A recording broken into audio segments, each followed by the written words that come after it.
Hi, welcome to today's training webinar on employee engagement. I'm Ethan Chazin, a New York-based organization development coach. This is a part of an ongoing leadership series where I've talked about employee empowerment, leadership, effective communications, and other skills. So if you like what you have to hear today in this webinar, please drop a like, be sure to subscribe to the channel, and go check out the other videos that are in many of the playlists, and also check out my video shorts for great 1-minute tips on business growth strategy. So I want to talk about employee engagement. In my consulting practice, I hear my clients talk about it all the time, but they really don't have a very clear understanding of what employee engagement is and what it isn't. So let's dive into some very clear explanations and how you achieve it for your workforce. So to start things off, I want to talk about what exactly it is. Engagement is when your people are communicating with you. So it's not just enough to command them top down with these edicts. It's an ongoing, constant, iterative conversation around the ways that you can support them, the challenges they face, their successes, the things they need. But again, it's dialogue. And it goes up, down the organization, it goes across functional units, and it goes in and out of your organization as your people interact with media, regulatory agencies, your clients, partners, vendors, all the stakeholders that are outside your organization. So that's first, is communication. Second is a formal program for the way that you show that you appreciate and you recognize your employees. Let me start out by saying no two employees are alike. So in order to offer recognition and appreciation that's meaningful to each and every employee, whether you have 5 employees or 50,000, you have to get to know them. Professional development. Not only what are the technical skills that are required, and you might have heard or think about that kind of narrowly as on-the-job training, but professional development is the totality of everything that your people need now to do the work in their current role effectively, but also in a year, in 2 years, in 5 years, by developing a career development plan with them and achieving professional training benchmarks, things like certifications, professional membership associations. Do they need to speak at a conference? Are there certain levels of accreditation they need to achieve? So all those professional development stops along the way of their journey during their tenure with you. Work-life balance. Let me be clear. There is no such thing. It is impossible in 168 days a week for your people to effectively manage everything that they need to accomplish in their employment for you, and also the totality of things they need to handle outside of work. So what that means is you giving them the grace and creating an organizational culture, which I do often with my clients, to allow flexibility that when your employees are struggling to keep up with the things outside of work, you allow them the grace to step forward more actively there and scaling back a little bit at work. And vice versa. It goes both ways. So there is no such thing as work-life balance. There's just a way of being constantly in flow and balance between the two. Team building. Engagement is feeling like you belong. It's not enough to say diversity, equity, inclusion. The belonging piece is critical. Do they feel, all of your employees, that they are a part of something? Even if they're the kind of people who are fairly introverted and don't really enjoy a lot of social interaction, team building is a critical component of engagement. Empowerment. Said another way, empowerment is autonomy. It's control. It is control that employees have over what they work on, where they work from, who they work with, and how they actually get their work done. So empowerment is you giving them control over how they think it's best to achieve success. Wellness programs, health and wellness, mind, body. It's not just some kind of points, gift cards for a gym membership. It's not, employee assistance programs where you give them access to mental health professionals. It's the totality of everything your people need to be well. In certain organizational development circles, we call it eudaimonia, or the state of existence where you're living your full and most realized sense of being. Clear goals and expectations. This is a big one. They're all big. But this is one that I have found in my 15 years of consulting to be most problematic. People don't know what's expected of them. You hire them during the interview process. You've talked about the job that they need to complete, and that's pretty much it. And then maybe you give situationally some feedback when they're not performing up to a high enough level. But clear goals and expectations are every day what they should be working on. Now, granted, I just said that you want to give them full empowerment and autonomy, but the reality is your organization is organic. It's constantly interacting with your external environment, right? So you may have a strategic plan, but you're constantly adapting to opportunities as they present themselves. You're navigating around threats. And that is a marketplace of constantly changing, morphing challenges and strategies and opportunities and competitors. So you constantly have to be conveying three levels of expectation. At the highest level, your business imperative objectives, and then a level down are cross-functionally all your team-based expectations, marketing, finance, sales, customer care, doesn't matter. And then at the individual level, I have to, as an individual, to be fully engaged, to understand how my piece as a team member of what I'm delivering is part of something greater and bigger than myself. And the last piece is inclusion and involvement. Not only do I have to have a sense that I do belong in this organization that I've committed to, but I need to feel constantly like my voice matters, that you're soliciting my ideas, that I'm included, employee resource programs or employee programs, groups of employees who share certain interests, backgrounds, hobbies, extracurriculars, volunteer engagement. I need to be included and involved. But holistically, the phrase involvement means, do I see a clear vision and a path for where my contributions fulfill part of the organization's vision, mission, values? And that's a pretty tall order. And most organizations, I can just say subjectively, in working with over 500 organizations, they struggle with this notion of including and involving all.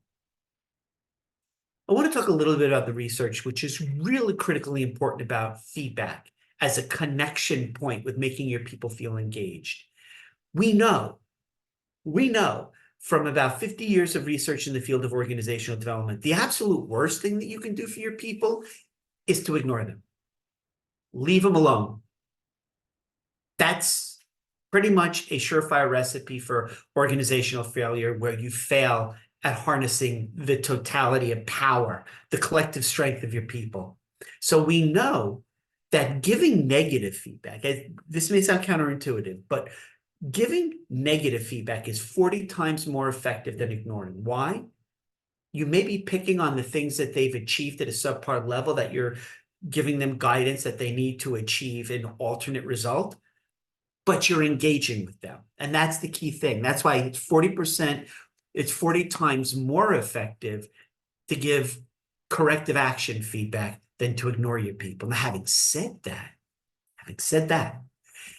it is 30 times more powerful to give positive feedback, praise, rather than negative feedback, which means, if you do the math, and I'm not a math major, but it is 1,200 times more powerful to give your people positive feedback than it is to give them negative feedback.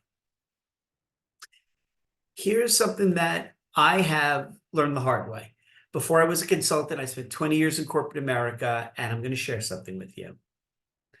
Where the desire or the prior behavior that we all have as, or people have as managers, or 20th century command control organizations have as being in control of their employees, managing them like expenses, you may want to help your people, help. And in that regard, you may be focused on, well, you did this incorrectly, or you could have done this more effectively, and give them feedback in terms of how they could have performed differently vis-a-vis better. And yet we know organizational behavior is heavily dependent upon the field of psychology.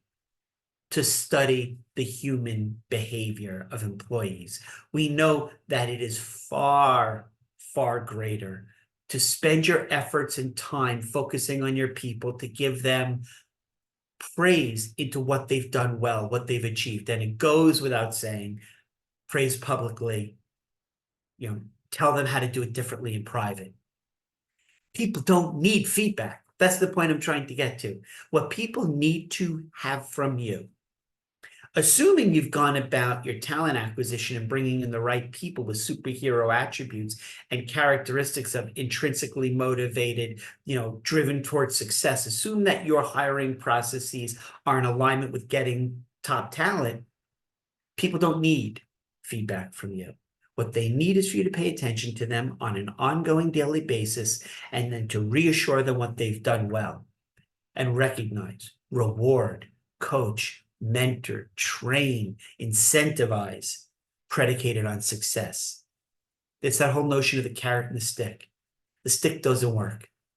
Not with the workforce transitioning from a workforce of boomers and matures as the largest segment of the US population to, as they leave the workforce and now the workforce is reconstituted, to be more reliant on relatively newer professionals, millennials and Gen Zs. They have a whole different expectation of the employee-employer contract. So how do you tell? Tomorrow morning, you go into the office and you say, I'm going to gauge the totality of my workforce's engagement here at ABC Company or XYZ nonprofit. I'm going to ask a few questions. And the questions that I'm going to ask, you can do true, false, or on a scale of strongly agreed or strongly disagree. You ask each employee to complete the following. And this is going to be a mind blow. 1, you know what? I know it's expected of me at work. Again, clearly setting expectations. I have everything I need to do my work right. Are you hiring the best people and then giving them the tools and resources they need? Or are they struggling to get from you what will help them, put them in an advantage to exceed your wildest expectations? So that's 2. 3, I have the opportunity every day to do what I'm best at. Here's the challenge with this. Most organizations fail right out of the gate because they're hiring employees off a job description. A job description is, we need an individual to do these 5, 6, 8 things as part of their roles and responsibility. And so you're going through a whole bunch of candidates to fit whatever shape peg into that hole of the ideal candidate for that role at that time. But with technology changes, marketplace changes, post-COVID changes, virtual hybrid workforce, all those other constantly evolving characteristics of work in the 21st century, the people you hire today, it's better off that you bring in people that are leaders, deal well in chaos, can navigate conflict, are intrinsically motivated, they're problem solvers, they think critically, they apply creative solutions.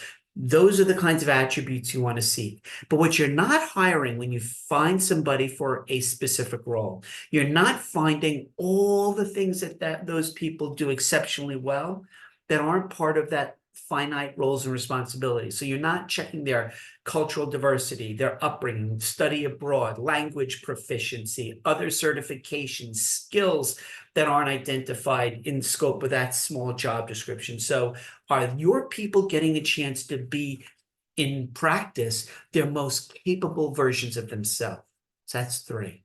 4, in the past 7 days, I've received recognition. Look, to be honest, most organizations hardly ever give recognition to all people.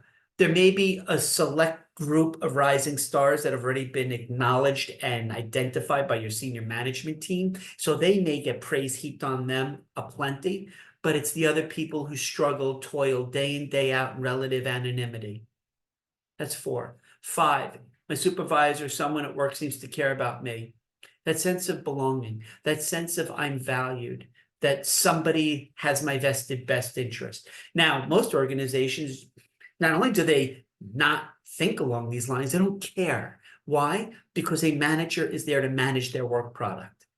And that's part of that outdated 20th century command control pyramid thought process of We don't have to care about our people. We show we care every week or two. We give them this thing called indentured servitude of a paycheck. Are you constantly demonstrating that you care with empathy and caring and emotional intelligence about your people? So that's 5. 6, there's someone at work who encourages my development. People who are the kind of intrinsically self-motivated individuals who are always looking to learn, lifelong learners. They have a growth mindset. Those people, if they're not being challenged and they're not being pushed to fail greatly and learn and take on new roles, they are going to leave you so quickly, it will make your head spin.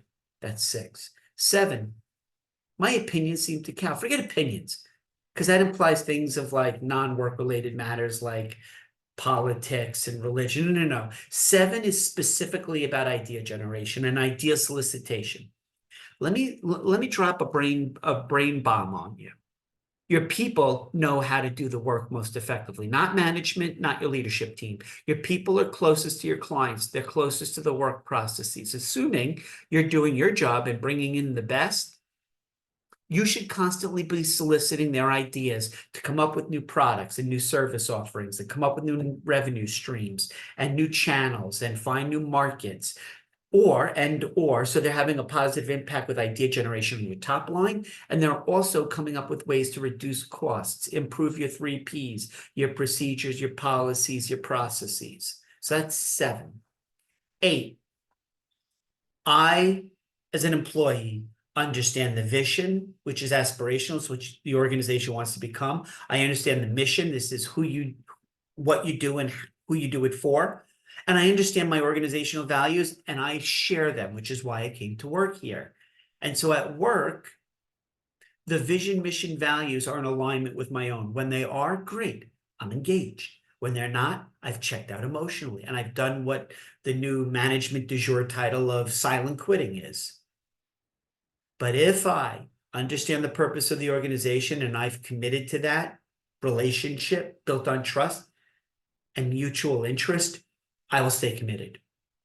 9, the people around me, my team members, my managers, my direct reports are committed to doing quality work. If I see people taking shortcuts, if I see my fellow employees checking out emotionally, and God forbid there are people who are high up the ranks, up the ladder, I will check out so quickly. I will disengage. I will become disincentivized and I will passively withdraw and look elsewhere.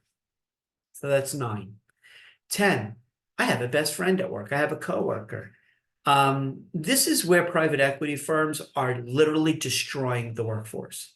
That's right, I said it. Private equity firms who have portfolios of clients and who are only looking for quarterly profits and annual success so that they can be compensated with bonuses and incentives, they're destroying organizations because they're looking at their clients in their portfolio on their spreadsheets, and they're saying, we need to reduce by $500,000 or $4 million or whatever headcount or salary. So we'll lay off these people indiscriminately at all 3 levels, senior level, middle, and at frontline staff, regardless of function, area of expertise. And so they're decimating organizations for bottom line reduction of impact, reduce cost, because private equity firms just don't get it. They still don't understand. They will eventually. It'll be a come to Jesus moment that organizations should not consider their employees to be assets to be managed. People are not your largest expense called payroll. People are your only lasting competitive advantage. And the sooner organizations understand that, the sooner they understand. With number 10, I have friends at work. When you take people and indiscriminately, here comes the point, get rid of them without any understanding of the interconnectedness, the soul of the enterprise, you start taking people's best friends, their coaches, their mentors, the people they look up to, get rid of them. Not only did you lose all that intellectual capital, you've lost what remains, which is those people who are emotionally wedded to or connected to those people, their friends. So that's 10. 11, in the past 6 months, somebody's talked to me about my progress. This is kind. Okay, your organization should be having conversations with every one of your people regularly. Now, the pushback I always get in my practice is organizations will tell me, Ethan, I understand what you're saying, but a lot of our employees or frontline staff, they don't have any aspirations of career mobility. They're not looking for promotion. And I say, yeah. And so people want to talk about their progress, even if they don't have intent to be promoted. They're not looking for a sponsor to throw their name in the ring for consideration to be a future leader or a next gen leader. They want to have feedback constantly about what they're doing well and how that success will map to future success, whether it's in that current role or maybe they want a job share with somebody else and take on some of the skill sets of that other role just because they're a little bit curious. That's 11. And the 12th question or indicator that you're going to survey your employees on to gauge collective organizational engagement is, in the past year, I have had ample opportunity to work at things where I've learned and I've grown. Let's throw one big heaping mound of caveat on that. And I mentioned it before. I'm presuming when I go in and engage with organizations for their human capital management, how to unleash their people's untapped potential through, let's say, engagement, empowerment, motivation, is I'm making an implicit assumption that the organization I'm speaking to cares so much about its success, leveraging people as its only competitive advantage, that they've restructured their recruiting, their hiring, their talent acquisition strategies to give them access to the most highly qualified talent pool, people who don't have to be managed. In fact, people who hate being told what to do because they're so driven for success themselves. You then need to re-architect your interviewing processes by using behavioral interviewing to ask your candidates to demonstrate times in the past where they've achieved success, how they did it, did they fail, what they learned. So in the past year, you're asking your employees if they had opportunities to learn and grow. Again, that should be every month. I modify this. It should be every month as part of their monthly plans, their annual career plan, their professional development, which, by the way, maps into their performance management planning processes and their KPIs, their goals, which are individual, team, and organizational. So in the past month, I've had opportunity to work, learn, and grow. So that's what engagement is all about. I hope that you found this little primer on employee engagement to be helpful. I hope that it was of benefit. And if you're really interested in figuring out how engaged your workforce is, reach out to me. Let me know that you're interested in having a conversation. I'd be sure to talk to you about your employee engagement, empowerment, motivation, leadership, all those what's called soft skills that enable your people to be your only lasting competitive advantage.